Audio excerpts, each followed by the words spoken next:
ਵੱਡਾ ਸਵਾਲ ਬਣਦਾ ਜਾ ਰਿਹਾ ਕਿ ਧਾਮੀ ਹੋਰਾਂ ਨੇ ਸਹੀ ਮੌਕੇ ਦੀ ਨਜਾਕਤ ਨੂੰ ਪਛਾਣਿਆ ਜੀ ਜਾਂ ਇੱਕ ਅਗਲਾ ਕਦਮ ਹੈ ਅਕਾਲੀ ਦਲ ਜੀ।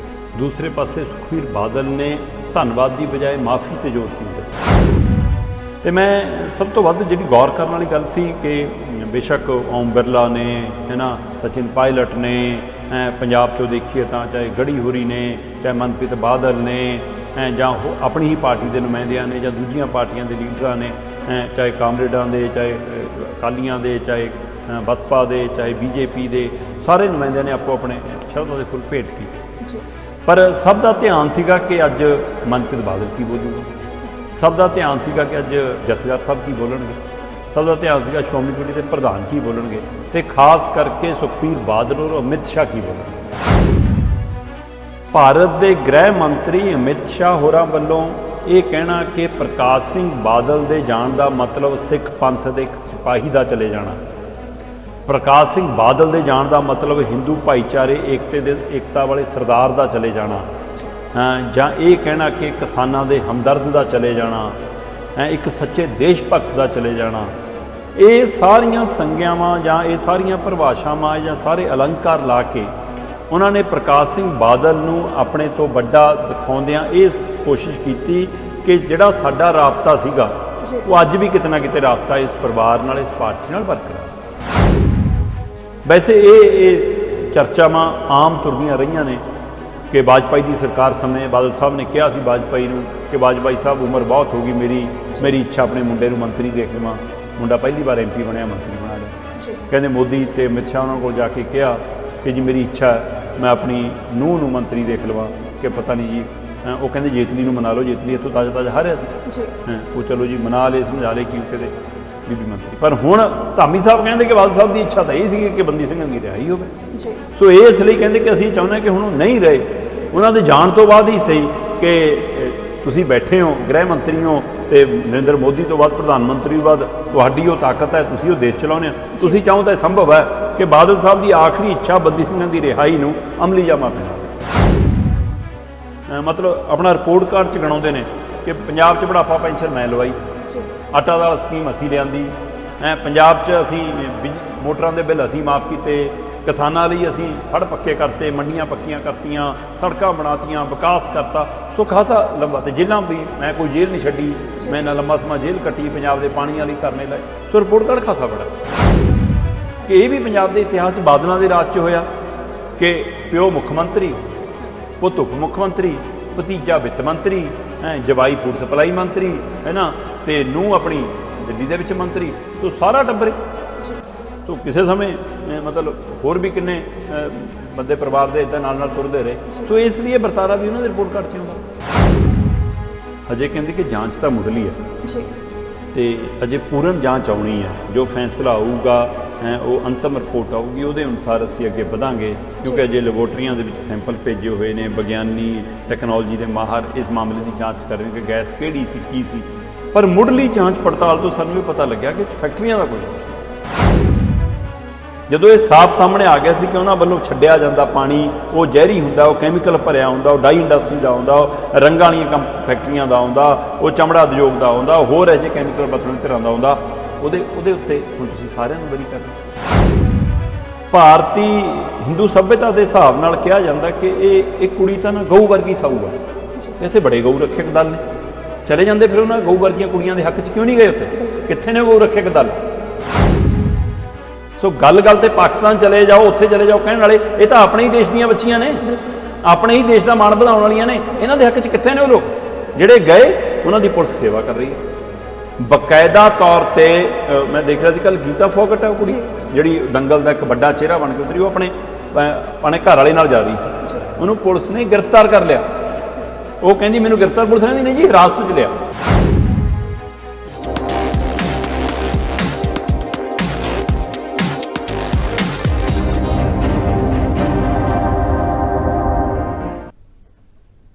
ਸਤਿ ਸ਼੍ਰੀ ਅਕਾਲ। ਗਲੋਬਲ ਪੰਜਾਬ ਟੀਵੀ ਵੇਖ ਰਹੇ ਸਾਰੇ ਦਰਸ਼ਕਾਂ ਦਾ ਸਵਾਗਤ। ਮੈਂ Jatinder Kaur. Discussion point programme ਦੇ ਵਿੱਚ ਅਕਸਰ ਵੱਡੀਆਂ ਖਬਰਾਂ ਤੇ ਚਰਚਾ ਕੀਤੀ ਜਾਂਦੀ ਹੈ। ਉਹ ਵੱਡੀਆਂ ਖਬਰਾਂ ਚਾਹੇ ਪੰਜਾਬ ਦੇ ਨਾਲ ਸੰਬੰਧਿਤ ਹੋਣ ਜਾਂ ਫਿਰ ਦੇਸ਼ਾਂ ਵਿਦੇਸ਼ਾਂ ਦੇ ਨਾਲ ਸੰਬੰਧਿਤ ਹੋਣ। ਇਹਨਾਂ ਖਬਰਾਂ ਤੇ ਚਰਚਾ ਕਰਨ ਦੇ ਲਈ ਹਰ ਵਾਰ ਦੀ ਤਰ੍ਹਾਂ ਸਟੂਡੀਓ ਵਿੱਚ ਮੇਰੇ ਨਾਲ ਮੌਜੂਦ ਨੇ ਸੀਨੀਅਰ ਪੱਤਰਕਾਰ ਦੀਪਕ ਸ਼ਰਮਾ ਚਨਾਰਥਲ ਜੀ। ਸਭ ਤੋਂ ਪਹਿਲਾਂ ਪ੍ਰੋਗਰਾਮ ਡਿਸਕਸ਼ਨ ਪੁਆਇੰਟ ਵਿੱਚ ਉਹਨਾਂ ਦਾ ਸਵਾਗਤ ਕਰਦੇ ਹਾਂ। ਸਵਾਗਤ ਹੈ ਸਰ ਤੁਹਾਡਾ ਪ੍ਰੋਗਰਾਮ ਡਿਸਕਸ਼ਨ ਪੁਆਇੰਟ। ਸ਼ੁਕਰੀਆ ਜਤਿੰਦਰ ਜੀ, ਸਾਰੇ ਦਰਸ਼ਕਾਂ ਨੂੰ ਮੇਰੀ ਪਿਆਰ ਭਰੀ ਸਤਿ ਸ਼੍ਰੀ ਅਕਾਲ। ਦੀਪਕ ਜੀ, ਇਸ ਪ੍ਰੋਗਰਾਮ ਦੀ ਸ਼ੁਰੂਆਤ ਸ਼ਰਧਾਂਜਲੀ ਸਮਾਗਮ ਤੋਂ ਅੰਤਮ ਅਰਦਾਸ ਤੋਂ ਕਰ ਲੈਂਦੇ ਹਾਂ। ਕੱਲ ਪਿੰਡ ਬਾਦਲ ਦੇ ਵਿੱਚ ਮਰਹੂਮ ਪ੍ਰਕਾਸ਼ ਸਿੰਘ ਬਾਦਲ ਦਾ ਮਤਲਬ 4 ਮਈ ਨੂੰ ਉੱਥੇ ਭੋਗ ਸੀ, ਜਿੱਥੇ ਵੱਖ-ਵੱਖ ਨੇਤਾ ਵੀ ਪਹੁੰਚੇ, ਕੇਂਦਰੀ ਗ੍ਰਹਿ ਮੰਤਰੀ ਅਮਿਤ ਸ਼ਾਹ ਵੀ ਪਹੁੰਚੇ ਤੇ ਨਾਲ ਹੀ ਵੱਖ-ਵੱਖ ਭਾਸ਼ਣ ਵੀ ਉਹਨਾਂ ਨੇ ਦਿੱਤੇ ਤੇ ਨਾਲ ਹੀ ਸ਼ਰਧਾਂਜਲੀ ਦਿੰਦਿਆਂ ਉਹਨਾਂ ਨੇ ਪ੍ਰਕਾਸ਼ ਸਿੰਘ ਬਾਦਲ ਦੀ ਜੋ ਸ਼ਖਸੀਅਤ ਸੀ, ਜੋ ਪੰਜਾਬ ਨੂੰ ਦੇਣ ਸੀ, ਉਸ ਬਾਰੇ ਵੀ ਉਹਨਾਂ ਨੇ ਚਰਚਾ ਕੀਤੀ ਤੇ ਹਰਜਿੰਦਰ ਸਿੰਘ ਧਾਮੀ ਦੇ ਵੱਲੋਂ ਬੰਦੀ ਸਿੰਘਾਂ ਦੀ ਰਿਹਾਈ ਦਾ ਮੁੱਦਾ ਵੀ ਚੁੱਕਿਆ ਗਿਆ। ਹਾਲਾਂਕਿ ਉਹ ਕਹਿੰਦੇ ਕਿ ਸਮਾਂ ਨਹੀਂ ਹੈ, ਪਰ ਫਿਰ ਵੀ ਬਾਦਲ ਸਾਹਿਬ ਦੀ ਇੱਛਾ ਸੀ ਤੇ ਉੱਥੇ ਹੀ ਸੁਖਬੀਰ ਸਿੰਘ ਬਾਦਲ ਨੇ ਮੁਆਫੀ ਵੀ ਮੰਗੀ ਹੈ ਕਿ ਆਖਰ ਕਿਉਂ ਮੁਆਫੀ ਮੰਗੀ ਹੈ? ਬਿਲਕੁਲ ਇਹ ਵੱਡਾ ਸਵਾਲ ਬਣਦਾ ਜਾ ਰਿਹਾ ਕਿ ਧਾਮੀ ਹੋਰਾਂ ਨੇ ਸਹੀ ਮੌਕੇ ਦੀ ਨਿਜਾਕਤ ਨੂੰ ਪਛਾਣਿਆ ਜੀ ਜਾਂ ਇੱਕ ਅਗਲਾ ਕਦਮ ਹੈ ਅਕਾਲੀ ਦਲ ਦਾ ਜੀ। ਦੂਸਰੇ ਪਾਸੇ ਸੁਖਬੀਰ ਬਾਦਲ ਨੇ ਧੰਨਵਾਦ ਦੀ ਬਜਾਏ ਮਾਫੀ ਤੇ ਜ਼ੋਰ ਕਿਉਂ ਦਿੱਤਾ ਜੀ, ਇਹਦੀ ਚਰਚਾ ਖੂਬ ਹੈ। ਬਿਲਕੁਲ ਜਤਿੰਦਰ ਜੀ, 5 ਵਾਰ ਦੇ ਮੁੱਖ ਮੰਤਰੀ ਪ੍ਰਕਾਸ਼ ਸਿੰਘ ਬਾਦਲ ਹੋਰਾਂ ਦਾ ਜਾਣਾ ਜੀ ਤੇ ਉਸ ਤੋਂ ਬਾਅਦ ਅੰਤਮ ਅਰਦਾਸ ਦੇ ਲਈ ਸ਼ਰਧਾਂਜਲੀ ਸਮਾਗਮ ਦੇ ਰੂਪ ਦੇ ਵਿੱਚ ਪਿੰਡ ਬਾਦਲ ਦੇ ਵਿੱਚ ਰੱਖੇ ਗਏ ਅਖੰਡ ਪਾਠ ਸਾਹਿਬ ਦੇ ਭੋਗ ਪਾਉਣ ਉਪਰੰਤ ਉੱਥੇ ਮਤਲਬ ਕੀਰਤਨ ਦਰਬਾਰ ਸਜਿਆ ਤੇ ਉਸ ਤੋਂ ਬਾਅਦ ਆਨੰਦ ਸਾਹਿਬ ਦਾ ਪਾਠ ਹੋਇਆ, ਫਿਰ ਅਰਦਾਸ ਹੋਈ, ਅਰਦਾਸ ਤੋਂ ਬਾਅਦ ਮੁੱਖ ਵਾਕ ਹੋਇਆ ਤੇ ਉਸ ਤੋਂ ਬਾਅਦ ਫਿਰ ਸ਼ਰਧਾਂਜਲੀਆਂ ਦੇਣ ਦਾ ਕਰਮ ਰਾਜਨੀਤਿਕ ਤੌਰ ਤੇ ਸ਼ੁਰੂ ਹੋਇਆ ਜੀ। ਦਲਜੀਤ ਸਿੰਘ ਚੀਮਾ ਹੋਰੀ ਸਟੇਜ ਸੰਭਾਲ ਰਹੇ ਸੀ। ਮੈਂ ਦੇਖ ਰਿਹਾ ਸੀਗਾ ਕਿ ਦੁਨੀਆ ਭਰ ਦੇ ਲੀਡਰਾਂ ਦੇ ਨਾਮ ਸਾਹਮਣੇ ਆ ਰਹੇ ਸੀ, ਜਿਨ੍ਹਾਂ ਨੇ ਸੁਨੇਹੇ ਭੇਜੇ, ਸੋਗ ਸੁਨੇਹੇ ਆਏ ਜਾਂ ਜਿਨ੍ਹਾਂ ਨੇ ਘਰੇ ਆ ਕੇ ਪਰਿਵਾਰ ਨਾਲ ਦੁੱਖ ਸਾਂਝਾ ਕੀਤਾ, ਉਹ ਨਾਮ ਬਹੁਤ ਵੱਡੇ ਸੀਗੇ। ਫਿਰ ਕੱਲ ਉੱਥੇ ਵੀ ਸ਼ਰਧਾਂਜਲੀ ਸਮਾਗਮ ਦੇ ਵਿੱਚ ਇੰਨੀ ਵੱਡੀ ਗਿਣਤੀ ਦੇ ਵਿੱਚ ਵੱਖ-ਵੱਖ ਪਾਰਟੀਆਂ ਦੇ, ਵੱਖ-ਵੱਖ ਸੂਬਿਆਂ ਦੇ ਨੁਮਾਇੰਦੇ, ਲੀਡਰ ਮੌਜੂਦ ਸੀ ਕਿ ਸਾਰਿਆਂ ਨੂੰ ਬੁਲਾਉਣਾ ਵੀ ਸੰਭਵ ਨਹੀਂ ਸੀਗਾ। ਉਹਨਾਂ ਨੂੰ ਲਗਾਤਾਰ ਕਈਆਂ ਤੋਂ ਮਾਫੀ ਮੰਗਣੀ ਪੈਂਦੀ ਸੀ। ਬੇਸ਼ੱਕ ਇੱਕ ਸਟੇਜ ਵੱਖਰੀ ਲਾਈ ਗਈ ਜਿਹਦੇ ਉੱਤੇ ਧਾਰਮਿਕ ਆਗੂ, ਸ਼੍ਰੋਮਣੀ ਕਮੇਟੀ ਦੇ ਜਾਂ ਵੱਖ-ਵੱਖ ਸੰਪਰਦਾਵਾਂ ਦੇ ਉਹਨਾਂ ਨੁਮਾਇੰਦਿਆਂ ਨੂੰ ਥਾਂ ਦਿੱਤੀ, ਜਿਨ੍ਹਾਂ 'ਚ ਅਕਾਲ ਤਖ਼ਤ ਸਾਹਿਬ ਦੇ ਜਥੇਦਾਰ ਵੀ ਬਿਰਾਜਮਾਨ ਸੀਗੇ। ਸੋ ਸਾਹਮਣੇ ਪੰਡਾਲ ਦੇ ਵਿੱਚ ਆਮ ਸੰਗਤ ਵਾਂਗ ਹੀ ਸਾਰੇ VIP ਲੀਡਰ ਵੀ ਉੱਥੇ ਬੈਠੇ। ਤੇ ਮੈਂ ਸਭ ਤੋਂ ਵੱਧ ਜਿਹੜੀ ਗੌਰ ਕਰਨ ਵਾਲੀ ਗੱਲ ਸੀ ਕਿ ਬੇਸ਼ੱਕ ਓਮ ਬਿਰਲਾ ਨੇ, ਹੈ ਨਾ, ਸਚਿਨ ਪਾਇਲਟ ਨੇ, ਪੰਜਾਬ 'ਚੋਂ ਦੇਖੀਏ ਤਾਂ ਚਾਹੇ ਗੜੀ ਹੋਰੀ ਨੇ, ਚਾਹੇ ਮਨਪ੍ਰੀਤ ਬਾਦਲ ਨੇ, ਜਾਂ ਉਹ ਆਪਣੀ ਹੀ ਪਾਰਟੀ ਦੇ ਨੁਮਾਇੰਦਿਆਂ ਨੇ, ਜਾਂ ਦੂਜੀਆਂ ਪਾਰਟੀਆਂ ਦੇ ਲੀਡਰਾਂ ਨੇ, ਚਾਹੇ ਕਾਮਰੇਡਾਂ ਦੇ, ਚਾਹੇ ਅਕਾਲੀਆਂ ਦੇ, ਚਾਹੇ ਬਸਪਾ ਦੇ, ਚਾਹੇ BJP ਦੇ, ਸਾਰੇ ਨੁਮਾਇੰਦਿਆਂ ਨੇ ਆਪੋ ਆਪਣੇ ਸ਼ਰਧਾ ਦੇ ਫੁੱਲ ਭੇਂਟ ਕੀਤੇ। ਪਰ ਸਭ ਦਾ ਧਿਆਨ ਸੀਗਾ ਕਿ ਅੱਜ ਮਨਪ੍ਰੀਤ ਬਾਦਲ ਕੀ ਬੋਲੂਗਾ, ਸਭ ਦਾ ਧਿਆਨ ਸੀਗਾ ਕਿ ਅੱਜ ਜਥੇਦਾਰ ਸਾਹਿਬ ਕੀ ਬੋਲਣਗੇ, ਸਭ ਦਾ ਧਿਆਨ ਸੀਗਾ ਸ਼੍ਰੋਮਣੀ ਕਮੇਟੀ ਦੇ ਪ੍ਰਧਾਨ ਕੀ ਬੋਲਣਗੇ ਤੇ ਖਾਸ ਕਰਕੇ ਸੁਖਬੀਰ ਬਾਦਲ ਔਰ ਅਮਿਤ ਸ਼ਾਹ ਕੀ ਬੋਲਣਗੇ। ਸੁਖਬੀਰ ਬਾਦਲ ਹੋਰਾਂ ਨੇ ਜਦੋਂ ਮਤਲਬ ਕਿ ਮਾਈਕ ਸੰਭਾਲਿਆ ਜਾਂ ਕਹੀਏ ਕਿ ਧੰਨਵਾਦੀ ਸ਼ਬਦ ਕੇ, ਪਰ ਉਹ ਤੋਂ ਪਹਿਲਾਂ ਅਮਿਤ ਸ਼ਾਹ ਕਾਫੀ ਕੁਝ ਕਹਿ ਗਏ ਸੀ ਜੀ। ਭਾਰਤ ਦੇ ਗ੍ਰਹਿ ਮੰਤਰੀ ਅਮਿਤ ਸ਼ਾਹ ਹੋਰਾਂ ਵੱਲੋਂ ਇਹ ਕਹਿਣਾ ਕਿ ਪ੍ਰਕਾਸ਼ ਸਿੰਘ ਬਾਦਲ ਦੇ ਜਾਣ ਦਾ ਮਤਲਬ ਸਿੱਖ ਪੰਥ ਦੇ ਇੱਕ ਸਿਪਾਹੀ ਦਾ ਚਲੇ ਜਾਣਾ, ਪ੍ਰਕਾਸ਼ ਸਿੰਘ ਬਾਦਲ ਦੇ ਜਾਣ ਦਾ ਮਤਲਬ ਹਿੰਦੂ ਭਾਈਚਾਰੇ ਏਕਤਾ ਵਾਲੇ ਸਰਦਾਰ ਦਾ ਚਲੇ ਜਾਣਾ, ਜਾਂ ਇਹ ਕਹਿਣਾ ਕਿ ਕਿਸਾਨਾਂ ਦੇ ਹਮਦਰਦ ਦਾ ਚਲੇ ਜਾਣਾ, ਇੱਕ ਸੱਚੇ ਦੇਸ਼ ਭਗਤ ਦਾ ਚਲੇ ਜਾਣਾ, ਇਹ ਸਾਰੀਆਂ ਸੰਗਿਆਵਾਂ ਜਾਂ ਇਹ ਸਾਰੀਆਂ ਪਰਿਭਾਸ਼ਾਵਾਂ ਜਾਂ ਸਾਰੇ ਅਲੰਕਾਰ ਲਾ ਕੇ ਉਹਨਾਂ ਨੇ ਪ੍ਰਕਾਸ਼ ਸਿੰਘ ਬਾਦਲ ਨੂੰ ਆਪਣੇ ਤੋਂ ਵੱਡਾ ਦਿਖਾਉਂਦਿਆਂ ਇਹ ਕੋਸ਼ਿਸ਼ ਕੀਤੀ ਕਿ ਜਿਹੜਾ ਸਾਡਾ ਰਾਬਤਾ ਸੀਗਾ ਉਹ ਅੱਜ ਵੀ ਕਿਤੇ ਨਾ ਕਿਤੇ ਰਾਬਤਾ ਇਸ ਪਰਿਵਾਰ ਨਾਲ, ਇਸ ਪਾਰਟੀ ਨਾਲ ਬਰਕਰਾਰ ਹੈ। ਪ੍ਰਧਾਨ ਮੰਤਰੀ ਨਰਿੰਦਰ ਮੋਦੀ ਹੋਰਾਂ ਦਾ ਤੁਰੰਤ ਆਉਣਾ ਜੀ, ਆ ਕੇ ਚੰਡੀਗੜ੍ਹ ਦੇ ਵਿੱਚ ਸਮਾਂ ਬਿਤਾ ਕੇ ਪਰਿਵਾਰ ਨਾਲ ਦੁੱਖ ਸਾਂਝਾ ਕਰਨਾ, ਤੇ ਫਿਰ ਗ੍ਰਹਿ ਮੰਤਰੀ ਅਮਿਤ ਸ਼ਾਹ ਦਾ ਆਉਣਾ। ਸੋ ਉਹਨਾਂ ਨੇ ਇਹ ਵੀ ਕਿਹਾ ਕਿ ਅਸੀਂ ਬਹੁਤ ਛੋਟੇ ਸੀ ਜਦ ਤੋਂ ਬਾਦਲ ਸਾਹਿਬ ਦੀਆਂ ਗੱਲਾਂ ਸੁਣਦੇ ਹਾਂ ਕਿ ਇਹਨਾਂ ਨੇ ਜੇਲ੍ਹਾਂ ਕੱਟੀਆਂ, ਇਹਨਾਂ ਨੇ ਇਹ ਕੁਰਬਾਨੀ ਕੀਤੀ। ਸੋ ਉਸ ਹਵਾਲੇ ਨਾਲ ਉਹਨਾਂ ਨੇ ਮਤਲਬ ਕਿ ਪ੍ਰਕਾਸ਼ ਸਿੰਘ ਬਾਦਲ ਨੂੰ ਬੜਾ ਕਰਕੇ ਸੁਖਬੀਰ ਬਾਦਲ ਔਰ ਭੈਣ ਹਰਸਿਮਰਤ ਬਾਦਲ ਕਹਿ ਕੇ 3-4 ਵਾਰ ਜਿਵੇਂ ਸੰਬੋਧਨ ਕੀਤਾ। ਇਸ ਲਈ ਉਹਨਾਂ ਨੇ ਇਹ ਥਾਂ ਰੱਖ ਲਈ ਕਿ ਕੋਈ ਨਾ ਜੇਕਰ ਦੂਰੀਆਂ ਮਿਟਾਉਣ ਦੀ ਲੋੜ ਪਈ ਤਾਂ ਕਦੇ ਮਿਟ ਸਕਦੀਆਂ। ਸੋ ਇਸ ਲਈ ਉਹ ਸਪੇਸ ਰੱਖ ਲਈ, ਪਰ ਇਹ ਮਤਲਬ ਇਹ ਨਹੀਂਗਾ ਕਿ ਅੱਜ ਇਹ ਸਮਝੌਤਾ ਹੋਣ ਲੱਗਿਆ, ਕਿਉਂਕਿ ਅੱਜ ਤੋਂ ਬਾਅਦ ਹੀ ਤਾਂ ਕੱਲ ਦੇ ਭੋਗ ਤੋਂ ਬਾਅਦ ਹੀ ਤਾਂ ਸ਼ੁਰੂ ਹੋਣੀਆਂ ਹੁਣ ਐਕਸਰਸਾਈਜ਼ ਕਿ ਅਕਾਲੀ ਦਲ ਦਾ ਰੁਖ ਕੀ ਹੋਊਗਾ। ਉਸ ਤੋਂ ਬਾਅਦ ਮਨਪ੍ਰੀਤ ਬਾਦਲ, ਜੇਕਰ ਆਪਾਂ ਗੱਲ ਕਰੀ ਤਾਂ ਮਨਪ੍ਰੀਤ ਬਾਦਲ ਹੋਰਾਂ ਨੇ ਮਤਲਬ ਮਨ ਵੀ ਭਰਿਆ ਆ, ਸ਼ਾਇਰੀ ਵੀ ਪੜ੍ਹੀ, ਆਪਣੇ ਅੰਦਾਜ਼ 'ਚ ਗੱਲ ਵੀ ਕੀਤੀ। ਜਿਹੜੇ ਨੇੜਲੇ ਸੁਰੱਖਿਆ, ਰਸੋਈਏ, ਪਰਿਵਾਰਕ ਸੇਵਾਦਾਰ, ਉਹਨਾਂ ਸਾਰਿਆਂ ਵੱਲੋਂ ਵੀ ਉਹਨਾਂ ਦਾ ਧੰਨਵਾਦ ਕੀਤਾ।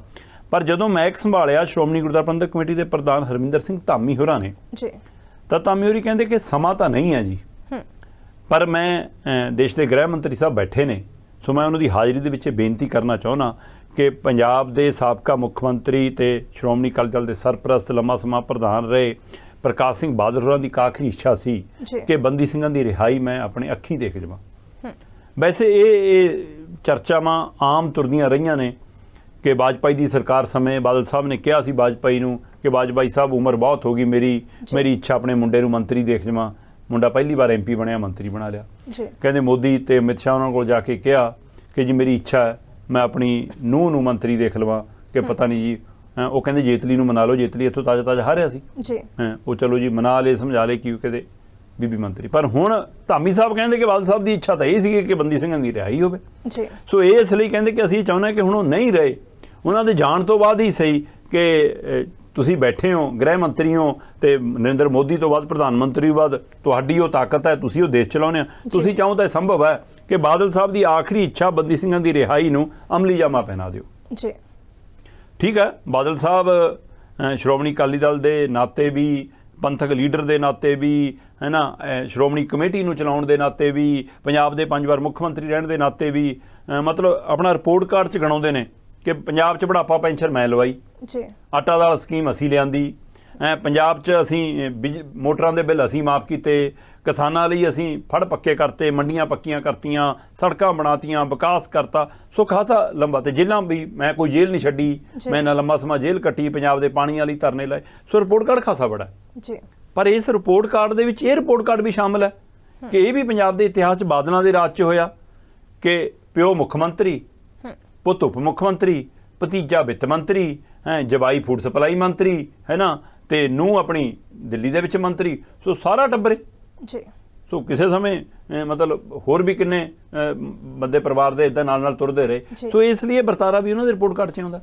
ਫਿਰ ਸਭ ਤੋਂ ਬੜਾ ਸਵਾਲ ਇਹ ਹੈ ਕਿ ਜੇ ਸੱਚਮੁੱਚ ਉਹਨਾਂ ਦੀ ਇੱਛਾ ਸੀ ਕਿ ਮਨੁੱਖੀ ਅਧਿਕਾਰਾਂ ਦਾ ਹਨਨ ਹੁੰਦਾ ਹੈ ਪੰਜਾਬ ਦੇ ਵਿੱਚ, ਮਤਲਬ ਕਿ ਪੰਜਾਬੀਆਂ ਨਾਲ, ਸਿੱਖ ਭਾਈਚਾਰੇ ਨਾਲ, ਕੌਮ ਨਾਲ ਧੱਕਾ ਹੋਇਆ, ਜੇਕਰ ਉਹਨੂੰ ਲੱਗਦਾ ਸੀ ਕਿ ਬੰਦੀ ਸਿੰਘਾਂ ਦੀ ਰਿਹਾਈ ਹੋ ਜਾਣੀ ਚਾਹੀਦੀ ਆ ਜਾਂ ਪੰਜਾਬ ਨੂੰ ਇਨਸਾਫ ਮਿਲਣਾ ਚਾਹੀਦਾ, ਤਾਂ ਬਾਦਲ ਸਾਹਿਬ ਦਾ ਆਪਣਾ ਕਾਰਜਕਾਲ ਝਾਤ ਮਾਰ ਕੇ ਦੇਖੋ ਕਿ ਕੀ ਉਹਨਾਂ ਨੇ ਕਦੇ ਕੋਸ਼ਿਸ਼ ਕਰਦੇ ਨਜ਼ਰ ਆਏ, ਕਦੇ ਉਪਰਾਲਾ ਕਰਦੇ ਨਜ਼ਰ ਆਏ, ਕਦੇ ਲੱਗਿਆ ਕਿ ਪ੍ਰਕਾਸ਼ ਸਿੰਘ ਬਾਦਲ ਉਹਨਾਂ ਨੇ ਕੇਂਦਰ ਮੂਹਰੇ ਹਿੱਕ ਠਾਣ ਕੇ ਕਿਹਾ ਹੋਵੇ, ਚਾਹੇ ਭਾਈਵਾਲ ਵਾਲੀ ਸਰਕਾਰ ਸੀ ਚਾਹੇ ਵਿਰੋਧੀ ਸਰਕਾਰ ਸੀ, ਬਾਦਲ ਦਾ ਐਡਾ ਬੜਾ ਕੱਦ ਸੀ ਕਿ ਉਹ ਦਿੱਲੀ ਜਾਂਦੇ ਤੇ ਉਹਨਾਂ ਦੀ ਗੱਲ ਸੁਣੀ ਜਾਂਦੀ। ਬਿਲਕੁਲ, ਕੀ ਉਹਨਾਂ ਨੇ ਕਦੇ ਕੋਸ਼ਿਸ਼ ਕੀਤੀ ਕਿ ਭਾਈ ਪੰਜਾਬ 'ਚ ਜਿਹੜੇ ਝੂਠੇ ਪੁਲਿਸ ਮੁਕਾਬਲੇ ਹੋਏ ਉਹਨਾਂ ਦਾ ਸੱਚ ਸਾਹਮਣੇ ਆਉਣਾ ਚਾਹੀਦਾ, ਪੰਜਾਬ 'ਚ ਜਿਹੜੀਆਂ ਲਾਸ਼ਾਂ ਹੀ ਨਹੀਂ ਮਿਲੀਆਂ, ਜਿਹੜੇ ਮੁੰਡੇ ਹੀ ਖੁਰਦ-ਬੁਰਦ ਹੋ ਗਏ, ਉਹਨਾਂ ਦਾ ਹਿਸਾਬ ਮਿਲਣਾ ਚਾਹੀਦਾ, ਪੰਜਾਬ 'ਚ ਚਾਹੇ ਪੁਲਿਸ ਵਾਲੇ ਮਾਰੇ ਗਏ ਚਾਹੇ ਖਾੜਕੂ ਮਾਰੇ ਗਏ, ਉਹਨਾਂ ਦੇ ਪਰਿਵਾਰਾਂ ਨੂੰ ਕੋਈ ਰਾਹਤ ਰਾਸ਼ੀ ਮਿਲਣੀ ਚਾਹੀਦੀ, ਬੱਸਾਂ 'ਚੋਂ ਲਾ ਕੇ ਇੱਕ ਭਾਈਚਾਰੇ ਨੂੰ ਨਿਸ਼ਾਨਾ ਬਣਾ ਕੇ ਕੋਈ ਕਹਿੰਦਾ ਖਾੜਕੂਆਂ ਨੇ ਮਾਰਿਆ, ਕੋਈ ਕਹਿੰਦਾ ਏਜੰਸੀਆਂ ਨੇ ਮਾਰਿਆ।